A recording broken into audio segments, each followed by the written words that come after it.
playful shit, you know what I'm saying? Like, just some social shit for everyone, you know what I'm saying? Like, I made this be myself, so hear me.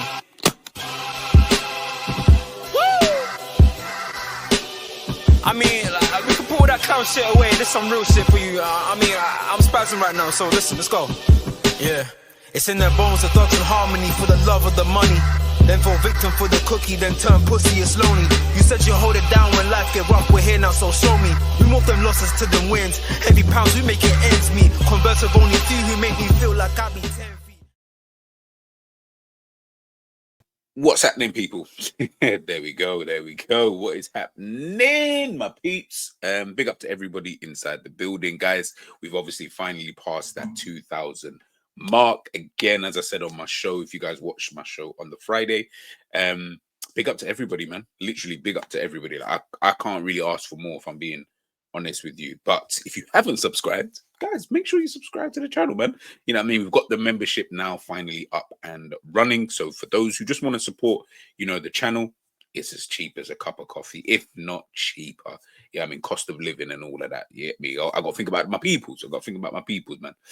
But yeah, listen, man, big up to everybody. And as I said, if you would like to become a member, there's obviously little bits added with that as well. Discord chats, live member chats, priority for members, member exclusive videos, all of that kind of good stuff, guys. Make sure you head on over there and join up. But today we're here for the Brentford versus Liverpool game at the weekend. Just finished watching the Arne Slot press conference just to see if there was anything I did miss. Obviously, there's a bit of news, and of course we will get into it. Now, obviously, Brentford are a tricky team, very, very tricky team, man. Difficult. We saw, obviously, they drew to Manchester City, being 2-0 down and then coming back to draw that game. Bit difficult because we know Man City are a bit shit these days, but listen, still a fantastic achievement, for them. And I think when I'm looking at, a team like, Brentford, they've got like their way of playing. Do you know what I mean? Like, they've got a certain type of structure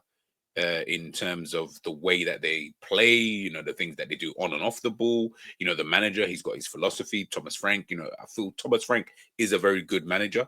Maybe he needs a chance at a bit better team, bigger team, a bit more budget, room to kind of do his thing. Or maybe, he's found his lane and then he can just kind of stay there and, just take it from there kind of thing. But I do think at some point they're going to part ways with each other. I just don't know how that's going to kind of look. But in a general sense, Brentford they're tough, man. They're tough. And it's not an easy game. I know we beat them at Anfield earlier on in the season, but it's still a difficult game.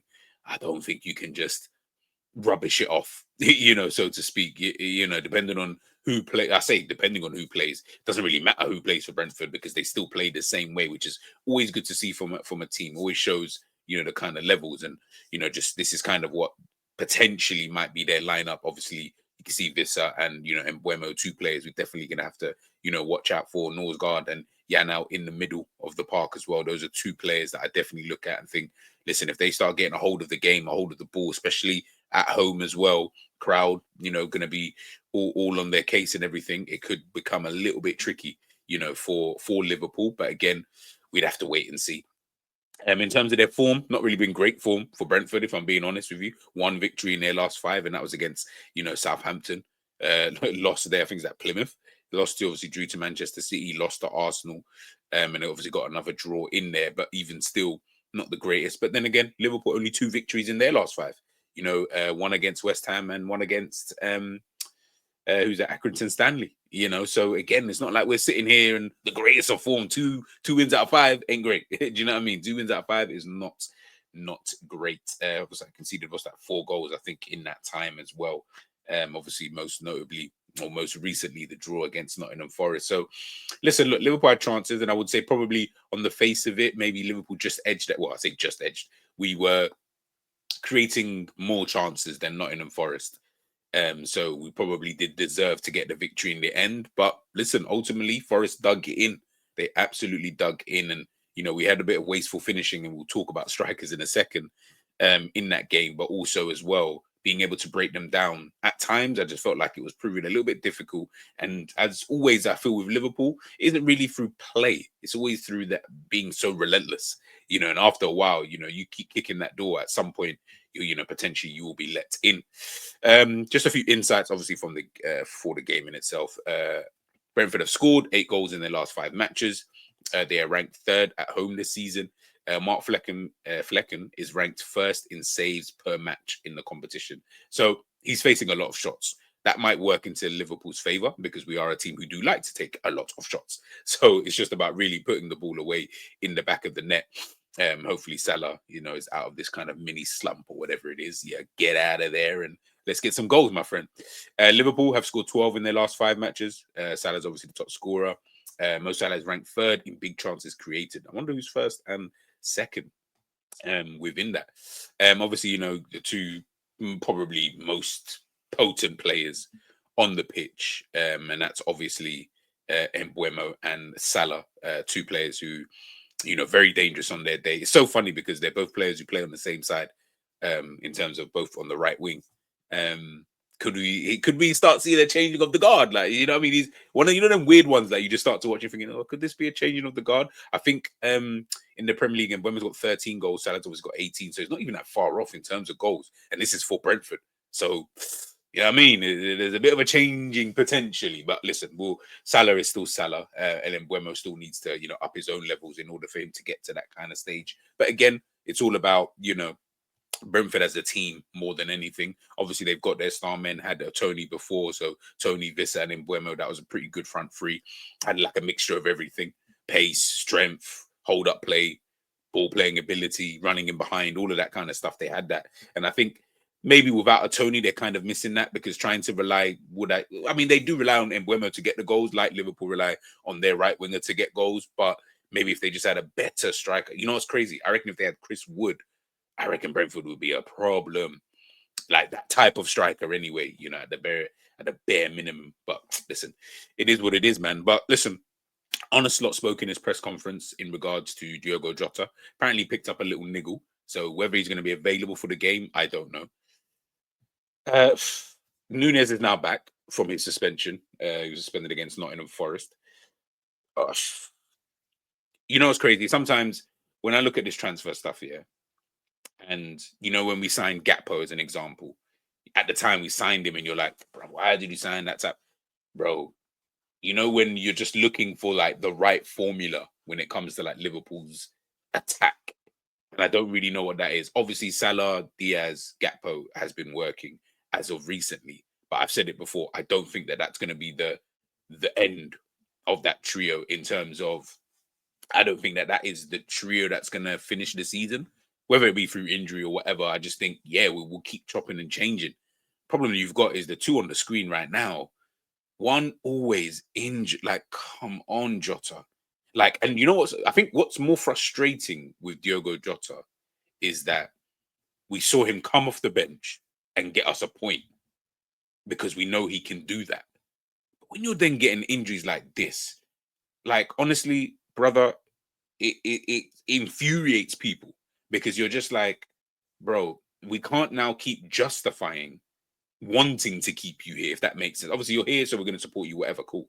But we can't then keep justifying when we're having these conversations about players that we want to sign or players that we might be interested in, or, people want a different type of striker, or whatever the case may be, right? When you start looking at it, you're like, I can't justify Jota still being here because I'm like, if I had to make room anyway in the team and obviously for money purposes, Jota would have to be a player who would have to go. It's just getting like I said, I don't know. By the time this video comes out, we'll probably know a bit more in regards to Diogo Jota. He might be on the bench. He might start to get. I don't know. At this moment in time, just going purely based off of the press conference that Arne Slot just had, right? And I'm listening. I'm just like, bro, it's just becoming pathetic now. Like you are becoming pathetic in terms of if you cannot stay fit. I'm sorry, but it's just another Daniel Sturridge to me. And if it's just another Daniel Sturridge. Listen, great striker, good, like, can finish. Like, we loved Daniel Sturridge when he was here. But guess what? Sometimes man got to move on from all of that now. Do you know what I mean? Like, sometimes you're just going to have to go, some players just go into the streets will never forget. Like Daniel Sturridge will inevitably be that streets will never forget in like 10, 15 years time. Diogo Jota might just have to fall into that same category because it's just getting ridiculous now. All the time, you come back, like, again, you come back for a little piece, and then it's like a little niggle, like that has to keep you out. And it's like, bro, like all the time, like you just. And the thing is, regardless of what the injuries actually are, whatever it is, someone fell on him, whatever, with him, the problem is, and I think, like I say, what infuriates people is that he's actually good. It's not like we're talking about a player that we're all and ahhing about and we're like, I don't know, like whatever. Like it's not really that kind of situation. We're talking about a player that we actually rate. If he's fit, Jota starts every time. Of course he does. Yes, beginning of the season wasn't scoring that many goals and whatever. Cool. That's just, it is what it is, right? But in a general sense, Jota is the main number 9. You know, not with a number on the back, but he is the actual striker that you want starting for your team. But not if this is going to be the between now and the end of the season, where coming back injured, like it can't be a continuous thing with you, Jota. I'm sorry, it really, really cannot, man. Because I just feel like we're now wasting a spot here, you know, in the team. And you know, I know he did speak a little bit about Jayden Danns, like whether he might stay, he might go. I still think Jayden Danns, in slot size, he's not really a part of the first team like that, in terms of he's not someone he's banking on. You know, unless there's an injury crisis, I don't see him banking on someone like Jayden Danns. Whether we believe that, whether we want Jayden Danns to play and stuff, that's fairs. And we have every right to ask it at the very minimum.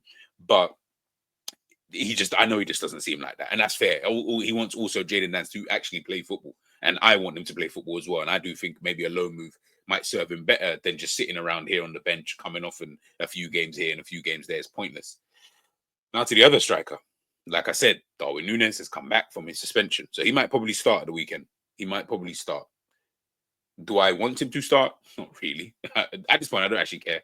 If I'm being super honest, I don't actually care. But if I had to choose my team, which I'll show you guys in a second, then yeah, he wouldn't be the one who who starts. And I just think that, I mean, Núñez is Núñez, isn't it? Like, and I don't know what else to realistically say about Darwin Núñez. I think we can talk more about him maybe maybe at the end of the season, when the season's said and done. Like I said, for Liverpool's sake, you better win the league, You better win the league. Otherwise, it is going to be a very dark place. A very, very dark place.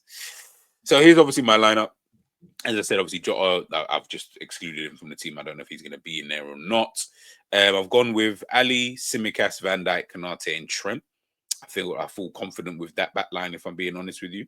Unless, again, someone's got an injury, or, again, by the time this video comes out, I don't know, whatever. But this is the back 5 I would personally go with, especially for the next few Premier League games anyway. As long as everybody's fit, I would just keep running this.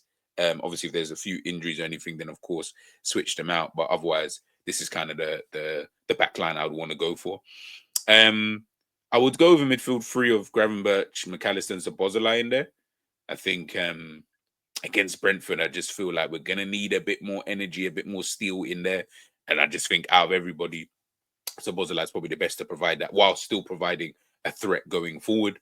And then obviously Salah, Gakpo, and Diaz, I feel like it's a bit self-explanatory. Maybe one of those will get dropped out and Núñez might come in potentially. I don't know how Slot might see that one, but that's the kind of way that I feel anyway that it's going to potentially go, if I'm being, totally honest. But of course, let me know in the comment section what you guys think in regards to, the lineup and everything like that.